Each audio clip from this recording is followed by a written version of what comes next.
বাঁকখালী নদীর কস্তুরাঘাট এলাকা সকাল 10টায় কাফনের কাপড় ও ব্যানার নিয়ে নদী তীরে অবস্থান নেন স্থানীয়রা। উচ্ছেদ অভিযানে সেখানে প্রশাসন, বিআইডব্লিউটিএ ও পুলিশ গেলে তাদের উপর চড়াও হন। এক পর্যায়ে স্থানীয়দের ছোড়া ইট পাটকেলে আহত হন পুলিশ সহ কয়েকজন। পরিস্থিতি সামাল দিয়ে সামনে এগিয়ে গেলে গাড়ি দিয়ে ব্যারিকেড তৈরি করা হয়। এ সময় বিআইডব্লিউটি এর কর্মকর্তাদের সঙ্গে ফের শুরু হয় কথা কাটাকাটি। পরে আইনশৃঙ্খলা বাহিনী পরিস্থিতি নিয়ন্ত্রণে আনে। শুরু হয় উচ্ছেদ কার্যক্রম। তবে নিয়ম না মেনে উচ্ছেদ কার্যক্রম চলছে বলে অভিযোগ দখলদারদের।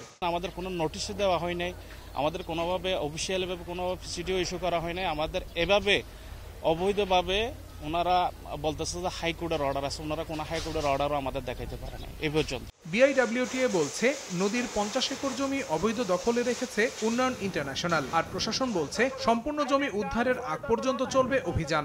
প্রথমে আসার পরে মানুষ অনেকেই না বুঝতে পেরে একটা বাধা দেওয়ার চেষ্টা করেছিল, কিন্তু আল্লাহর রহমতে আমরা এটা নিয়ে কথাবার্তা বলার পরে, বুঝিয়ে বলার পরে তারা বুঝতে পারছে। ওনাদের ভাষ্যমতেই 50 থেকে 60 একর জমি আমরা এক্সকেভেশন করে নদীর জায়গায় আমরা নদীকে ফিরিয়ে দেওয়ার চেষ্টা করব ইনশাল্লাহ।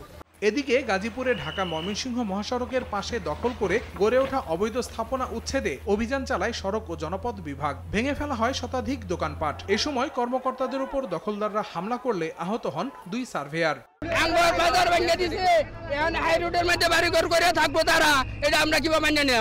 আমি উচ্ছেদ শুরু করেছি। আজকে সামনে যেটা থাকবে আমি বলেছি আমার চোখে সবাই সমান। মসজিদের দোকান কয়েকটা ছিল সেগুলো আমি ভেঙে দিয়েছি। আমার কাছে সবাই সমান, এখানে তো কারো পক্ষপাতিত্ব করার সুযোগ নাই। পরে অপ্রীতিকর পরিস্থিতি এড়াতে মোতায়েন করা হয় আইনশৃঙ্খলা বাহিনীর অতিরিক্ত সদস্য। আহসানুল করিম, সময় সংবাদ।